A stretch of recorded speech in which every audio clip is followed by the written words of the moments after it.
இது வந்து ப்ராக்டிஸ் தான். ஒரு நாளைக்கு ஒரு ஸ்டெப் இருந்தாலும் 10 டேஸ்க்கு 10 ஸ்டெப், டோட்டலி 10 ஸ்டெப் தான் இருக்கும். அதனால ப்ராக்டிஸ் பண்ணும்போது உங்களால முடிஞ்சதான் பண்ணணும். அதை ஃபுல்லா போயிட்டு தான் பண்ணுவோம், மேலதான் ஏறக்கூடாது. எவ்வளவு ஏற முடியுமோ ஏறுங்க. ஏறின பின்னாடி எனர்ஜி லாஸ் ஆகும்.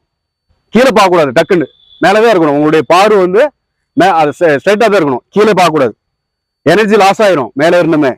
ஸோ திரும்ப டவுன் ஆகும்போது கீழே பார்த்து டவுன் ஆகக்கூடாது, ஒன்லி ஸ்ட்ரைட். நீங்க வந்து ஸ்ட்ரைட்டா பார்த்து டவுன் ஆகணும். ஒவ்வொரு ஸ்டெப்பா இறக்கணும். டக்குன்னு கையை எப்படி ஸ்லோ வலிக்கி விட்டுறக்கூடாது. வலிக்கி விட்டுருந்தா ஹேண்ட் ப்ராப்ளம் ஆகும். அதனால ஸ்ட்ரைட்டா பார்க்கணும். ஒவ்வொரு ஸ்டெப் பேக்ல கீழே வைக்கணும். கீழே இறங்கிட்டு எவ்வளவு தூரம் இருக்கும், ஜம்ப் பண்ணாதீங்க. ஜம்ப் பண்ணாலும் நீ ஜாயிண்ட் புரோக்கன் ஆகுறது இது இருக்கு. ஸோ எண்டு வரைக்கும் நீங்க அதே ஸ்டெப்ல வாங்க, கீழே வந்து இறங்கி நின்றுங்க. ப்ராக்டிஸ் பண்ற போது ப்ராக்டிஸா எடுத்துங்க, காம்படிஷன் போது காம்படிஷன் எடுத்துங்க. ப்ராக்டிஸ் கரெக்டா பண்ணாலும் காம்படிஷன் வின் பண்ணிடலாம். ஓகே.